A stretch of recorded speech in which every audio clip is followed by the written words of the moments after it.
দুনিয়াতে যেখানে ক্যামেরা আছে ওই জায়গায় মানুষ যা তা করে না। যদি অফিসে লেখা থাকে সিসি ক্যামেরা নিয়ন্ত্রিত, তাহলে ওই অফিসে আকাম করে না। কারণ ক্যামেরায় ধরা পড়লে অপরাধ রেকর্ড হয়ে যাবে। শেখ হাসিনা 16 বছর ভয় দেখাইছে, ভিডিও ফুটেজ দেখে সব বাইর করবে। তার মানে রেকর্ড ভিডিওর একটা হুমকি ধমকি আছে। এই ধমকি হাসিনা দিছে খালি? এই ধমকি তো আল্লাহ 1500 বছর আগে দিছে। সাবধান, ইয়ালামুনা মা তাফআলুন। দুইজন আমার সাংবাদিক আছে, যা করো সব জানে, ধরে ফেলাবো কিন্তু তোমারে। আল্লাহ তাআলা 1500 বছর আগে এই ধমকি আমাদের দিয়েছে। তার মানে আমরা কয়বার সুবহানাল্লাহ বলছি, কয়বার আল্লাহর নাম নিছি, দুইজন শুনতেছে লিখতেছে। কয়টা মিথ্যা কথা বলেছি তাও একজন লিখতেছে। কয়দিন মাহফিলে বসে বয়ান শুনেছি, কষ্ট করেছি আল্লাহর জন্য, কয়েক ঘন্টা করেছি তাও লিখতেছে। কয়দিন দুনিয়ার কাজ করেছি, গুনাহ খাতা করেছি তাও লিখতেছে। জিন্দেগির কোনো কিছু লেখা বাদ নাই। আমাদের একটা আমলনামা তারা রেডি করতেছে, যে আমলনামা দিয়া আমাদের বিচার করা হবে। প্রত্যেকটা মানুষের গলায় একটা একটা করে আমলনামা আল্লাহ তাআলা ঝুলায় দিবেন। ময়দানে মাহশরে যখন দাঁড় করাইবেন, অকুল্লা ইনসানিন আলজামনাহু তাইরাহু ফি উনুকিহি ওয়া নুখরিজু লাহু ইয়াউমাল কিয়ামাতি কিতাবান ইয়ালকাহু মানশুরা। সবার গলায় একটা করে আমলনামা থাকবে, আর আল্লাহ বলবেন, ইকরা কিতাবাক, তুমি তোমার আমলনামা পড়ো। আজকে তোমার বিচার আমার করা লাগবে না, আমলনামাই বলে দিবে দোজখে যাইবা নাকি জান্নাতে যাইবা। তুমি নিজেই টের পাইবা। এই যে আমলনামা লিখতেছে ওরা, এটা শুধু আল্লাহ বুঝবে তা না, বান্দাও বুঝবে। দেখা আশ্চর্য হবে বান্দা, মা লিহাদাল কিতাব, এটা কেমন আমলনামা রে, ছোটখাটো আকাম করছি এটাও ছাড়ে নাই রে, আর ছোটখাটো নেকি করছি ওটাও ছাড়ে নাই রে, এটা বলতে থাকবে। কারণ বান্দারা আমলনামা নিয়ে যখন দাঁড়াবে, আল্লাহ বান্দাদেরকে যখন বলবে ইকরা, এই বান্দা পড়ো, সাথে সাথে সব বান্দা শিক্ষিত হয়ে যাবে। আল্লাহ কাউরে শিক্ষা দিতে, বুঝ দিতে, আল্লাহ তাআলা কাউকে অলৌকিক জ্ঞান দিতে কি কোনো মানুষের মাধ্যম লাগে? নবীদের আল্লাহ তাআলা মানুষের মাধ্যম ছাড়া জ্ঞান দিছে না নাই? পশু পাখি পাক পাখালি ওরা কোনো কলেজে পড়ে না, কিন্তু ওদেরও কিছু জ্ঞান বুদ্ধি আছে না নাই? দেয় কে? জোরে বলেন। হাঁসের বাচ্চা মুরগির নিচে জন্মাইছে, কিন্তু ওর জাগা পানিতে, এ জ্ঞান ওরে কে দিছে? ওর খাবার পানির নিচে, এটা ওরে কে শিখাইছে? কোন স্কুলে ভর্তি হওয়া লাগছে? কারোর কাছে শিখা লাগছে? পশু পাখিকে আল্লাহ তাআলা অলৌকিক অলৌকিক জ্ঞান দান করেন। যদি কিছু জ্ঞান আল্লাহ ওদের না দিতেন, তাহলে ওরাও বড় হইতো না, ওরা চলতে পারতো না। যেমন হায়াতুল হাইওয়ানে আছে অলৌকিক জ্ঞানের কথা, যা পশু পাখিকে আল্লাহ দিয়েছেন। যেমন কবুতর, আমরা কবুতর পালি। কবুতরের একটা বৈশিষ্ট্য হলো, কবুতর যখন বাচ্চা দেয়, বাচ্চা ডিম থেকে বের হওয়ার পরে 3 দিন কবুতর এই বাচ্চাকে পাহারা দেয়, লাগাতার 3 দিন। এই 3 দিনের ভেতরে কবুতর বাচ্চা থেকে 1 সেকেন্ডের জন্য আলোক হয় না, কাছে থাকে। এই 3 দিন কবুতরে কি করে? দুধ খাওয়ায়। কি কথা কান লাগে?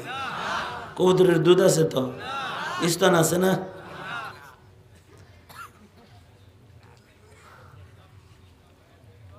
তিন দিন পর্যন্ত কবুতর বাচ্চাকে পাহারা দেয়। কি করে? কামালউদ্দিন দামেরি রহমতুল্লাহ আলাইহি বলেন,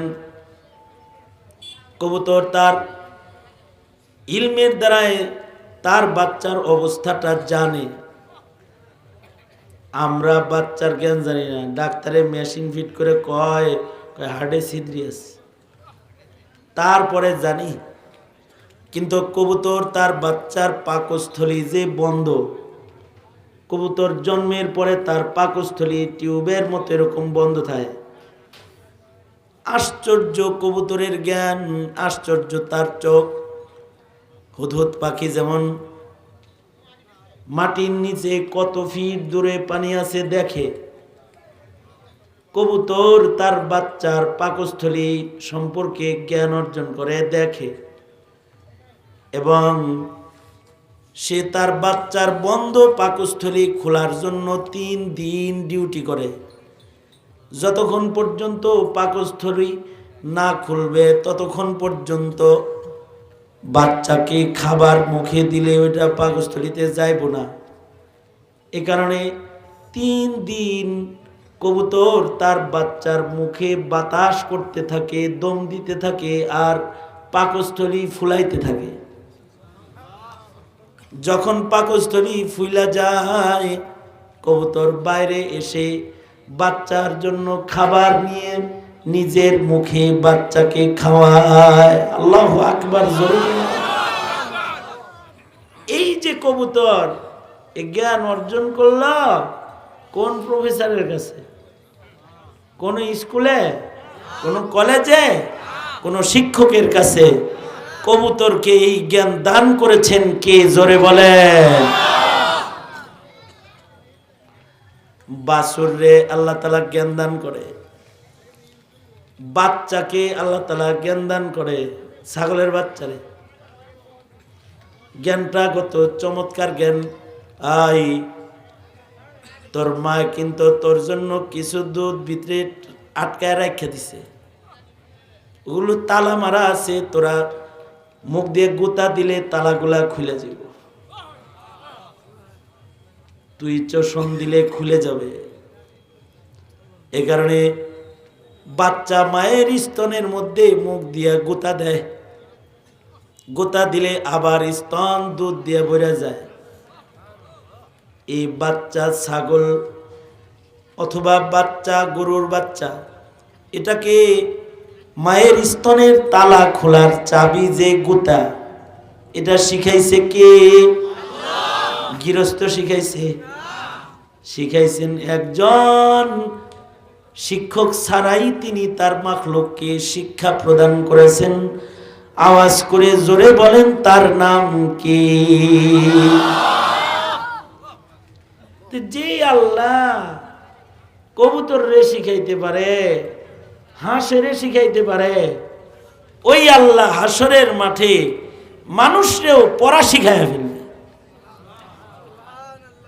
বান্দাকে বলবে ইকরা কিতাবাক, এই বান্দা আমলনামা পড়ো, সাথে সাথে সব মানুষ শিক্ষিত হয়ে যাবে। আর বান্দা আমলনামা পড়তে থাকবে আর দেখতে থাকবে, হায় রে অমুক জায়গায় ওয়াজ শুনছিলাম, কুয়াশায় হেডাও দিয়ে আছে, হায় রে রাত 12টার সময় গান শুনছিলাম, হেডাও দিয়ে আছে রে, ঘরের দরজা জানালা বন্ধ করে সিনেমা দেখছিলাম, তাও দিয়ে আছে রে। সব তারা লিখে দিয়েছে। যেখানে কোনো মানুষ আপনার আমার সাথে নাই, সেখানেও আল্লাহর সাংবাদিক ফিরিস্তা 2 জন আমাদের সাথে আছে। এ কারণে আল্লাহর রাসূল বলেছেন, তোমরা যখন বাথরুমে প্রবেশ করো, বাথরুমে ঢুইকাও উলঙ্গ হইবে না, কারণ তোমরা একা না, তোমাদের সাথে ফিরিস্তা আছে। তোমরা উলঙ্গ হইলে ওদের শরম লাগে, ওরা লজ্জা পায়। মসজিদে ঢুকবা, তো মসজিদে ঢোকার আগে কাঁচা পেঁয়াজ রসুন খায় না, দুর্গন্ধে ফেরেশতাদের কষ্ট হয়। আমরা কিন্তু তাদের কষ্টও দেখি না, তাদের সুখও দেখি না। নবী আমাদেরকে তাদের কষ্ট সম্পর্কে ইলম দান করেছেন। অদৃশ্যের ফেরেশতা তাদেরও নবীজি সালাম দিতে বলছেন। নবীজি বলে, নামাজ শেষ করে যখন সালাম ফিরাইবা, আসসালামু আলাইকুম ওয়া রাহমাতুল্লাহ, আসসালামু আলাইকুম ওয়া রাহমাতুল্লাহ, ডাইনে সালাম দিবা তো নিয়ত করবা ডান কাদের ফেরেশতা ও ডান পাশের সকল বান্দাদের সালাম। আর বাম কাঁধে যখন সালাম ফিরাইবা নিয়ত করবা বাম কাঁধের সম্মানিত ফেরেশতা ও মাখলুকাত যারা আছে তাদের সালাম। আল্লাহর বান্দা যারা বাম পাশে দাঁড়াইছে সবাইরে সালাম। তার মানে চোখে দেখা যায় না, কিন্তু নবীজি সতর্ক করেছেন, সাবধান, গুনাহ করো না, গারে কিন্তু সাংবাদিক বসা আছে। এরা আজব সাংবাদিক, এরা ঘুষ খায় না। দুনিয়ার সাংবাদিকে কিন্তু ঘুষ খায়। সরকারের সাংবাদিক ঘুষ খায়। টাকা দিয়া সাংবাদিকের লেখা পাল্টায় ফেলতে পারবে, অথবা দুনিয়ার সাংবাদিককে ধমকি দিয়ে থামায়া দিতে পারবে। দুনিয়ার সাংবাদিকের রেকর্ড ডিলিট করতে পারবে। শাপলা চত্বরের গুলাগুলি যারা করেছিল, এটার ভিডিও যারা করেছিল, তাদের ক্যামেরা জব্দ করেছে দুনিয়া সরকার। কিন্তু ক্যামেরা তো আরো আছে, ওইটি জব্দ করতে পারেনি। দুনিয়ার সব সাংবাদিকরে ধমকি দিয়ে থামায়া দিতে পারবে। মাহমুদুর রহমান রে পিটায়া দেশ থেকে খেদাই দিছে। কিরামান কাতিবিন রেখে যাইতো না কেউ। আবার উনি সরকার পাল্টাইছে আর আয়া পড়ছে,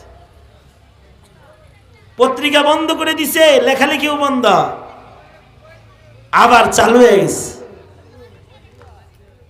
এই সাংবাদিকের লেখা বন্ধ করার ক্ষমতা হাসিনারও নাই, মোদিরও নাই, পৃথিবীর কোন শক্তিধর মোড়লেরও নাই। ঠিক কিনা জোরে বলে? কারোর নাই। তারা লিখতেছে লিখতেছে সব লিখতেছে। ইলিয়াস আলীরে কই গুম করেছে, শাপলার লাশগুলো কোথায় দাফন করেছে, কাকে কে গুলি করেছে, কাকে কে মারপিট করেছে, রাতের অন্ধকারে রাস্তার লাল রক্তকে গরম পানি দিয়ে ধৌত করে সকালের আগে রাস্তা সাফ কারা কারা করেছে, সাংবাদিকদের চোখকে কারা আড়াল করেছে, সব আমলনামায় লেখা আছে। ঠিক কিনা জোরে বলে? আছে না? যারা এ আকামগুলা করে তাগর ফেরেশতাদের উপরে ঈমান নাই। এগার যদি ফেরেশতার উপরে ঈমান থাকতো তাহলে বাতি বন্ধ করে গুলি করতো না। বাতি বন্ধ করে গুলি করছো, কেউ দেখে নাই, কিন্তু ফেরেশতায় দেখছে, আল্লাহ দেখছে। আল্লাহর দৃষ্টির উপরেও ঈমান নাই, ফেরেশতাদের দৃষ্টির উপরেও তাদের ঈমান নাই। যাদের এই ঈমান নাই তারা বেঈমান হয়ে যায়।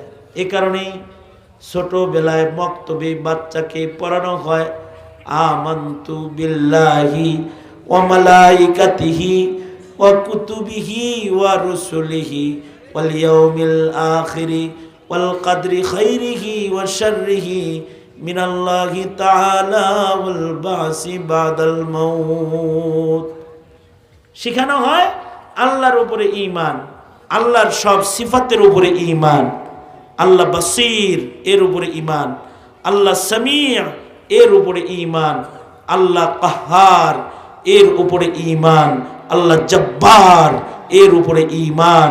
ঠিক কিনা জোরে আওয়াজ করে বলে? এগুলো শিক্ষা দেওয়া হয়। যাদের এই ঈমানগুলো রয় তারা আল্লাহকে ভয় পায়। যারা ফেরেশতার উপরে ঈমান মজবুত হয় তারা কিরামান কাতিবিনরে ভয় পায়। আন্ধারেও অপরাধ করে না, আধারেও অপরাধ করে না। তারা আল্লাহর দৃষ্টিকে ভয় পায়, কিরামান কাতিবিনের লেখারে ভয় পায়। যেমন হযরত উমর রাতের বেলায় হাঁটতেছেন মহল্লায়, তো শুনতেছেন এক দুগ্ধ বিক্রেতা মহিলা তার কন্যাকে বলতেছে, কন্যারে যা দুধ দহন করেছো এগুলো দিয়া বাজার হইব না, পানি মিশা।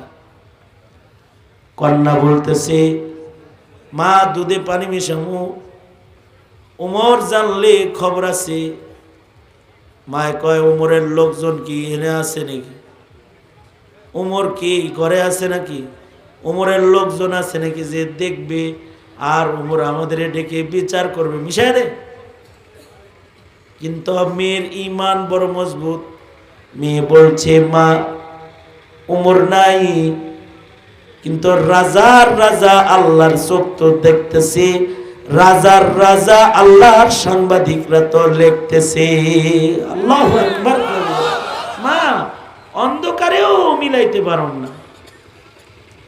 আশ্চর্য বিষয়, হযরত ওমর নিজেই দরজায় দাঁড়ায় দাঁড়ায় এগুলো শুনতেছে রাতের অন্ধকারে। সকালবেলায় হযরত ওমর, এই মেয়েটা বংশ কিন্তু দুধ বিক্রেতা গোয়ালিনী বংশ, কিন্তু ফাজফার বিজাতিদ দ্বীন, তার ঈমান দেখে, তার দিনদারি দেখে হযরত ওমর নিজের ছেলে দিয়া এই মেয়েটাকেই পুত্রবধূ করে ঘরে নিয়ে গেছে। আর ইতিহাস লেখে, এই ঈমানদারের ঘরেই জন্মগ্রহণ করেছে, এই ঔরসেই জন্মগ্রহণ করেছে ওমরে সানি, ওমর ইবনে আব্দুল আজিজ রহমাতুল্লাহি আলাইহি। ওমর ইবনে আব্দুল আজিজ এই নারীর রক্তে জন্মগ্রহণ করছে।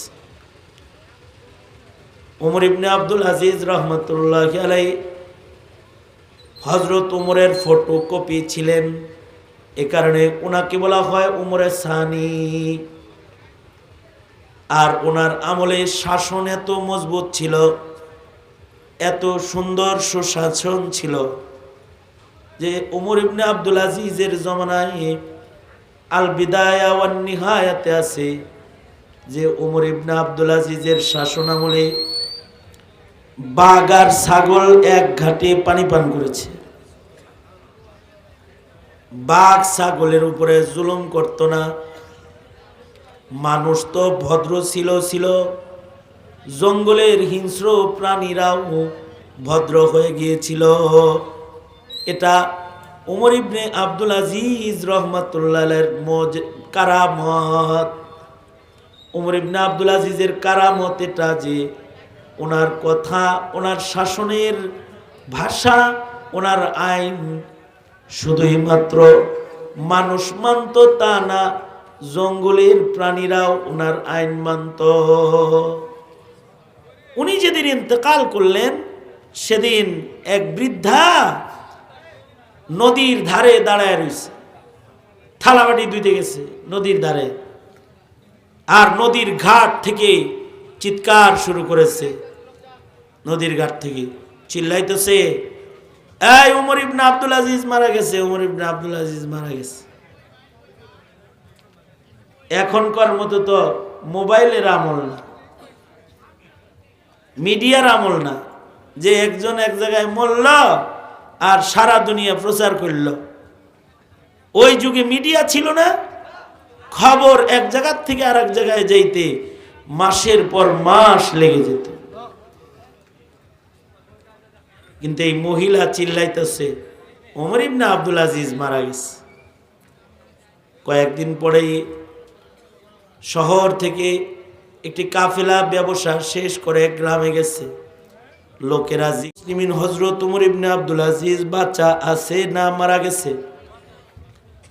কাফেলা বলে, আমরা তো ওনার জানাজা পড়ে আইছি, মারা গেছে।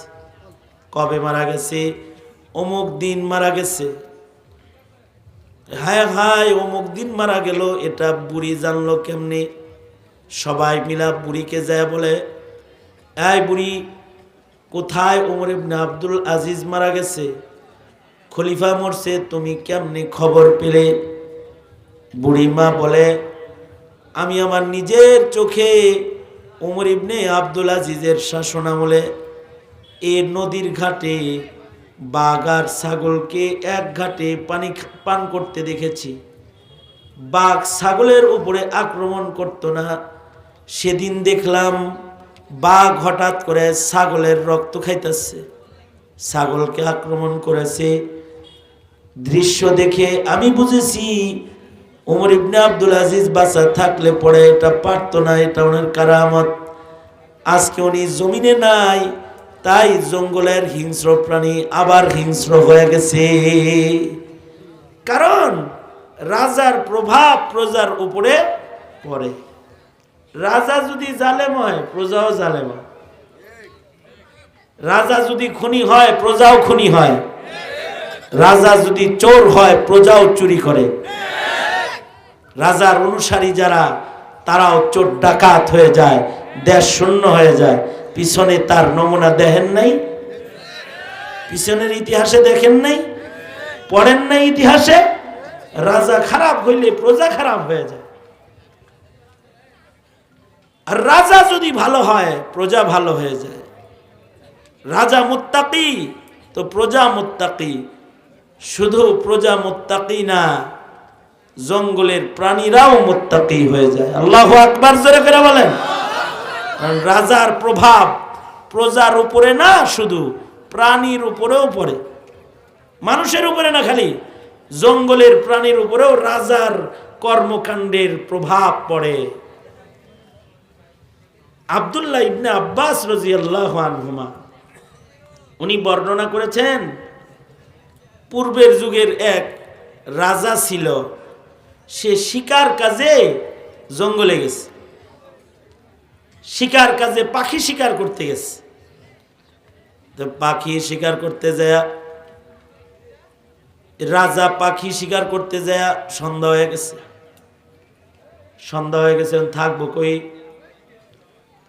সাথে যে ওজির লয়ে গেছে, ওজির রে লইয়া রাজা জঙ্গলের পাশে এক কাঠুরিয়ার বাড়ির দরজায় দাঁড়াইছে। নিজের পরিচয়কে গোপন করছে। গোপন কইরা কাঠুরিয়ার বাড়িতে মেহমান হয়েছে। কাঠুরিয়া মুমিন, সে মেহমান পায়া খুশি হয়ে গেছে। কাঠুরিয়া এই মেহমানদেরকে মেহমানদারি করবে বসে আছে। সন্ধ্যার সময় রাজা দেখতেছে কাঠুরিয়ার গরুর পাল ঘাস খেয়ে বাড়ি এসেছে। এই গরুর পালের ভেতরে এমন একটা গরু আছে যার দুধে ভরা স্তন। আশ্চর্য বিষয় হলো, আব্দুল্লাহ ইবনে আব্বাস বলেন, এই এক গাভীর স্তন থেকে এই কাঠুরিয়া এত দুধ দহন করেছে যে বাড়ির সব বর্তন ভরে গেছে। পাশের বাড়ি, আশপাশের বাড়িওয়ালাদেরকে দুধ দান করেছে। তার মানে ইবনে আব্বাস বলে, এই এক গরুর স্তন থেকে 30 গাভীর দুধ বের হয়েছে। এক গাভীর স্তনে 30 গাভীর দুধ। রাজা দেখে তো আশ্চর্য। রাজা মনে মনে ভাবতেছে, এইরকম একটা বরকতি গরু, ওর মতো একটা কাঠুরিয়ার বাড়ি মানায় নাকি? এরকম একটা রাজ দরবারে থাকলে না মেহমানদারি ভালো হয়। মনে মনে ফোন দিয়ে আসছে, এই গাভী কাঠুরিয়ার কাছ থেকে ছিনতাই করে কোনো না কোনো ভাবে নিজের রাজমহলে নিতে হবে। এই ফন্দি করছে মনে মনে। আব্দুল্লাহ ইবনে আব্বাস তিনি বর্ণনা করেন, সাহাবী আব্দুল্লাহ ইবনে আব্বাস বর্ণনা করেন, কিন্তু আজকে তো পরিচয় না দিয়ে মেহমান হয়েছে, আজকেই আকামটা কেমনে করে, কেবল খাওয়াইছে, দুধ টুধ খাওয়াইছে, ভাবলো যাই পরে আবার শিকার কার্যে আইসা এক বাহানায় এটা নিয়ে যাওয়ার জন্য চেষ্টা করব। বাড়ি চলে গেছে। কিছুদিন পরে রাজা আবার শিকার কার্যে, রাজা কিছুদিন পরে আবার আইছে। দোস্ত আইলে স্টেজে নিয়ে আইসেন মুনব্বি ভাই। আবার এই রাজা শিকার কার্যে গেছে। শিকার কার্যে যায় ওই বাড়িতে মেহমান হয়েছে। কাঠুরিয়া দেখা খুশি হয়েছে, দোস্ত আইছেন, বসেন বসেন, আজকেও পরিচয় গোপন করছে, পরিচয় দেয় নাই এখন। অপেক্ষা করতেছে সেই বরকতি গাভীটা আছে না আবার বাঘে খায়া লাইছে, জঙ্গলে ঘাস খাইতে যায়, ওটা আবার গুম হইল কিনা। সন্ধ্যাবেলায় দেখে গরুর পাল বাড়ি ঢুকেছে, গাভীটাও আছে। রাজা মনে মনে খুশি হয়েছে, কিন্তু কাঠুরিয়া তার গরুর স্তন দুধ দহন করে, কিন্তু দুধ বাইরে না, দুধ শুকায়া গেছে, মাত্র 1-1.5 কেজি হয়েছে। বাদশাহ বলে, ও কাঠুরিয়া ভাই, এই গাভীটা কি তোমার ওই গাভী নয় যে গাভীর থেকে 30 গরুর দুধ 1 সপ্তাহ আগে বের হয়েছে? কয়, জি দোস্ত, এটা তো সেই গাভী। বাদশাহ বলে, 30 গাভীর দুধ শুকায়া 1 কেজিতে 2 কেজিতে আইলো কেমনে? কাঠুরিয়া বলে, রাজ্যের বাদশাহ মনে হয় কোনো জুলুম শুরু করছে, তার জুলমের কারণে বরকত নষ্ট হয়ে গেছে। রাজা যদি জালেম হয় তাহলে কিন্তু বরকত নষ্ট হয়ে যায়। বাদশাহ শরম পাইছে, আজকে পরিচয় আরো গোপন করছে। আজকে তো আর এই কথা কখনই যাবো না, আমি রাজা। শরম পেয়ে বাড়ি চলে গেছে। বাড়ি যাইতেছে আর মনে মনে ভাবতেছে, আয় আল্লাহ, জুলুম করি নাই, কেবল জুলুমের নিয়ত করছি, তাই গরুর স্তন শুকাইছে। আর যদি জুলুম করি তাই তো গরুই মরে যাবে। আল্লাহ, আমি তওবা করলাম, জীবনে আর কোনো দিন জুলুম করব না। দোস্ত আইছে, গাড়ি কাটটা আইলো, হ্যাঁ হাসান জামিল সাহেব হুজুর আসছে?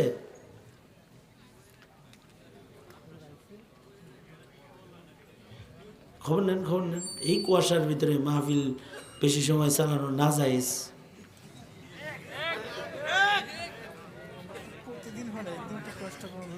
আরে কি এর, এই শোনেন, বাদশাহ মনে মনে ভাবতেছে, হায় রে, এখনো জুলুম করি নাই, নিয়ত করছি, তাই এই দশা। নারায়ে তাকবীর বলেন তাহলে।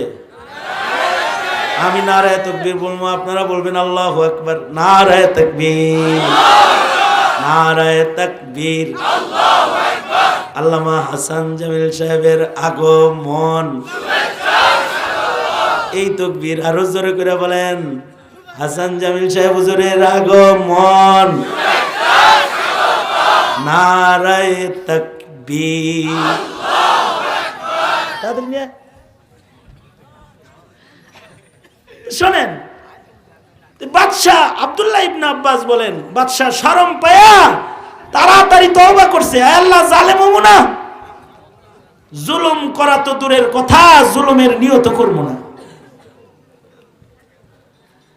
বাদশাহ তওবা করে ফিরেছি। এভাবে কিছুদিন তওবার পরে অতিক্রম করেছে। এবার বলে, বাদশাহ মনে মনে ভাবতেছে, আব্দুল্লাহ ইবনে আব্বাস বলে, বাদশাহ মনে মনে ভাবতেছে, তওবা করলাম, আমি তো ভালো হইলাম, কি প্রজা ভালো হয়েছিনি, গরু ভালো হয়েছিনি, একটু দেখা দরকার। আবার কয়েকদিন পরে আবার শিকার কার্যে গেছে, যা দোস্তর বাড়ি উঠছে, যা বৈশা রয়েছে, রাত্রি যাপন করবে বলে। সন্ধ্যা বেলায় দেখতেছে আবার এই কাঠুরিয়ার গরুর পাল বাড়ি আসছে। বাদশার তো খালি নজর হেই গরুর দিকে, গরুর পাল তো আসছে, ওইটা আইসিনি, তো দেখে যে ওইটাও আইছে। দোস্তরে বলতেছে, তাড়াতাড়ি দুধ দহন করেন, সারাদিনের না খাওয়া কিছু খাওয়ান। কাঠুরিয়া তাড়াতাড়ি বর্তন এনে দুধ দহন করা শুরু করছে। সুবহানাল্লাহ বলার লেগে রেডি হয়ে বলেন, আগে করেন না, খারান খারান খারান, আগে করেন না। কেবলই দুধ দহন করতেছে, দেখে দুধের জোয়ার আর জোয়ার। আবার এই এক গাভীর থেকে 30 গরুর দুধ বেরিয়েছে। বাদশাহ বলে, কাঠুরিয়া ভাই, এটা কি এটা না যেটা শুকিয়ে গেছিল? জি বাদশাহ, এটা ওই গাভীটাই আবার বরকত শুরু হয়েছে। বাদশাহ বলে, এটা কেমনে হইল? কাঠুরিয়া বলে, রাজ্যের বাদশাহ মনে হয় ইনসাফ শুরু করেছে। এ কথা বলার পরে বাদশাহ বলে, ও কাঠুরিয়া ভাই, বরকত বন্ধ হওয়ার জন্য জুলুম করা লাগে না, আর বরকত চালু করার জন্য ইনসাফ করাও লাগে না। ইনসাফের নিয়ত করলেও বরকত হয়, জুলুমের নিয়ত করলেও বরকত নষ্ট হয়ে যায়। তোমার সামনে পরিচয় গোপন করে যে দাঁড়ায় রয়েছে, বন্ধু পরিচয় আমি দাঁড়িয়েছি, আমি এই রাজ্যের বাদশাহ। মনে মনে তোমার গরুটা দখল করার নিয়ত করছিলাম, মহান আল্লাহ নারাজ হইয়া বরকত বন্ধ করে দিয়েছে। আমাদের দেশে যখন যারা রাজা হয় আর ক্ষমতায় আসে, তারা জুলুম করার নিয়ত করে। একদিন আওয়ামী লীগের দহলে ছিল, এখন বিএনপির দহল। চাঁদাবাজি, টেন্ডারবাজি, দখল, জমি দখল, দোকান দখল, বাজার দখল, মার্কেট দখল, এমনকি পাবলিক টয়লেটের চাঁদা দখল। এই ইনসাফ হারিয়ে ফেলবা না। জুলমের কারণে জালেমের পরিণতি কি, এটা মাঝে মধ্যে একটু চায়া দেখো। আর ইনসাফ করলে ইনসাফের পরিণতি কি, ইনসাফওয়ালা রাজা বাদশাদের জীবনী পড়ে দেখো। ওমর ইবনে আব্দুল আজিজ এমন এক ইনসাফওয়ালা খলিফাতুল মুসলিমিন ছিলেন যে ওমর ইবনে আব্দুল আজিজ রাতের অন্ধকারের ভেতরেও তার রাজ্যে জুলুম হইতো না। এমনকি তার রাজত্বের প্রভাব জঙ্গলের প্রাণীর উপরে ছিল। যতদিন তিনি বাচ্চা ছিলেন, বাঘ ছাগলের উপরে আক্রমণ করত না। আর এই খলিফা জন্মগ্রহণ করেছিলেন এমন একজন মুত্তাকি মায়ের রক্তে, যে অন্ধকারের ভেতরেও আল্লাহরে ভয় পায়, গুনাহ করে না। আমাদের বংশ নষ্ট হইতেছে কেন? আমাদের প্রজন্ম এখন নাস্তিক, মুরতাদ, বেঈমান হয়ে যাইতেছে। এর কারণ হলো আমাদেরও তাকওয়া নাই, আমাদের প্রজন্মেরও তাকওয়া নাই। আমরা না আল্লাহরে ভয় করি, না ফিরিস্তার লিখনিরে ভয় করি। ফিরিস্তার আমল নামার লিখালিখি যারা ভয় করবে, বিশ্বাস করবে, এরা এত আকাম করতে পারবে না। এ কারণে সন্তানকে এই ঈমানগুলো শিখান। ফিরিস্তা আছে, হে সন্তান, গোপনেও কিন্তু গুনাহ করো না। ঠিক না বেঠিক? গোপনেও অপরাধ করো না। কারণ সব তোমার জিন্দেগি আন্ডার রেকর্ড, আমল নামার ভেতরে সব রেকর্ডিং হইতেছে। ময়দানে মাহশারে বিচারে তুমি দাঁড়ায় যাও। এই ঈমান উলামায়ে কেরাম শিখায়, আমরা জাতিকে এই ঈমান শিখাই যে আল্লাহ বিশ্বাস করো, আল্লাহ বাসির, আল্লাহ সামি, আল্লাহর সিফাতের উপরে ঈমান আনো, নবী বিশ্বাস করো, কিতাব বিশ্বাস করো, ফিরিস্তা বিশ্বাস করো। এগুলো আমরা বলি। আমরা এটা বলি, এটা যারা আমাদের মুসলমানের মাটিতে কাদিয়ানিয়ার নাস্তিক্যবাদ আর ইহুদিয়াত আর নাসরানিয়াতের চাষাবাদ যারা করতে চায়, তাদের এগুলো ভাল লাগে না। তারা এই আলেমদেরকে জেলখানায় নিয়ে যায়। কেন? আলেমরা কি কারোর চেয়ার নিয়ে টানাটানি করছে নাকি? আলেমরা তো জাতিকে ঈমান শিখাইছে, জাতিরে কিরামান কাতিবিন শিখাইছে, জাতিকে আল্লাহ শিখাইছে, জাতিকে শেষ নবীর পরিচয় শিখাইছে। এটা করছে। জাতিকে তার সৃষ্টির উদ্দেশ্য কি এটা বলেছে, যে তোমাকে এমনি বানায় নাই, তোমার আওয়ামী লীগ করার লেগে আর বিএনপি করার লেগে বানায় নাই, তোমার ইবাদত করার লেগে বানাইছে। এগুলো বুঝাইছে। এইটাই আলেমের অপরাধ। এদেশের আলেমরা জেলখানায় বন্দী হয়েছে। আলেমদেরকে হত্যা করা হয়েছে, আলেমদেরকে মামলা দিয়ে সারা বছর হয়রানি করা হয়েছে। কারা করল? নাস্তিক মুরতাদ এর দোসর যারা, তারা করেছে। হিন্দুত্ববাদ যারা মুসলমানের মাটিতে প্রতিষ্ঠা করতে চায় তারা করেছে। এই জুলুম আল্লাহ বরদাস্ত করে নাই। জুলমের সাজা আল্লাহ তাআলা দিয়েছে যে আওয়ামী লীগ ন্যূনতম যেটা গ্রামে গঞ্জের আওয়ামী লীগ আছে এটাও চিল্লায় চলে গেছে, সেটা তবলিগে গেছে, বাইকে পড়ছে। আওয়ামী লীগের নেতারা আগে বলতো আমাদের নেত্রী তাহাজ্জুদ পড়ে, আমাদের নেত্রী ইশরাকের নামাজ না পড়ে জোয়া নামাজ থেকে উঠে না, আমাদের নেত্রী এই পর্যন্ত ব্লাউজ পড়ে, জামা পড়ে, পট্টি পড়ে, আমাদের নেত্রী ডেলি 5 পারা কোরআন শরীফ পড়ে। এইগুলা বলছে খালি, মানে বুঝাইতে চেষ্টা করেছে তাদের নেত্রীর সম্পর্ক সরাসরি আল্লাহর লগে। কিন্তু 5ই আগস্ট আমরা দেখতে পেয়েছি আল্লাহর লগে না, দিল্লির লগে, দিল্লির লগে, আল্লাহর লগে না। আমরা দেখছি এবার তার দোসর যারা, তাদের সম্পর্ক কার লগে তা আল্লাহ জানে। তারা এখন কি শুরু করছে জানেন? তারা সব মহিলা হয়ে গেছে। ওই ট্রান্সজেন্ডার এর আগেই আনছিল যে মনে মনে ভাববা তুমি মহিলা, এখন তারা মনে মনে ভাবে আমরা মহিলা, এ কারণে তারা সবাই পর্দা করে, ঘরের বাইরে যায় না, বাইরে গেলে বোরকা পয়রা বাইরে পড়ে। ভালো হয়ে যাও, ভালো হয়ে যাও, ভালো হইতে পয়সা লাগে না। সামনে যারা রাজনীতি করবা এই দেশে, তারা আওয়ামী লীগ থেকে শিক্ষা নাও। ফাইজলামি করবা, একদল রে পাঠায় দেওয়া হয়েছে দিল্লি আর বিভিন্ন জায়গায়, তোমাদেরও পাঠায় দেবে তোমাদের দাদাদের কাছে, মুসলমানের মাটিতে জায়গা টাকা হবে ডবে। ফাজলামি করবা না। সুতরাং আবদিয়াত, গোলামি যেটা, এটা প্রতিষ্ঠা করতে হবে। গোলামি প্রতিষ্ঠা করতে হইলে মাহফিল লাগবে, তবলিগ লাগবে, তাজকিয়াতুন নুফুসের আমল লাগবে। লাগবে কি লাগবে না জোরে বলেন? ওরা চায় না এগুলো, এই কারণে মাহফিল বন্ধ করতো। আমাদের লিস্টি ছিল থানায় থানায় যাওয়া নিষেধ, লাগে জানি হের বাপের জায়গায় যাইতেছে, নিষেধ। আল্লাহ তাআলা আমাদেরকে বুঝদান করুক, ভালো হয়ে যাওয়ার তৌফিক দান করুক। আগামীর প্রজন্মকে পেছন থেকে শিক্ষা নিয়ে ইবাদত মুখী হওয়ার তৌফিক দান করুক। আল্লাহ মুখী, দিল্লি মুখীও না, আওয়ামী লীগ মুখীও না। আল্লাহ মুখী হইতে হইলে লাগবে ইবাদত। কি লাগবে? ইবাদত করবেন ইনশাআল্লাহ।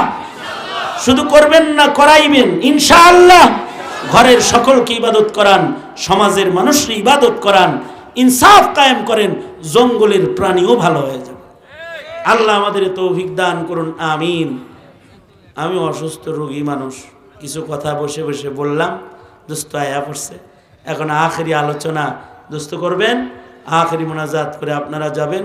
যা বলেছি এর থেকে যে শিক্ষাটা পাইছেন, ওই শিক্ষাটা ঈমান, কিছু বিশ্বাসের নাম, এই বিশ্বাসগুলো মজবুত করার তৌফিক আল্লাহ আমাদের দান করেন, আমিন। ওয়া আখিরু দাওয়ানা আলহামদুলিল্লাহি রাব্বিল আলামিন। আসসালামু আলাইকুম ওয়া রাহমাতুল্লাহি ওয়া বারাকাতুহু। জাযাকুমুল্লাহ আহসানাল জাযা ফিদ দুনিয়া ওয়াল আখিরাহ। আসসালামু আলাইকুম ওয়া রাহমাতুল্লাহ। দেখি বাসায় নিয়ে যাবেন। আলহামদুলিল্লাহ, আলহামদুলিল্লাহ।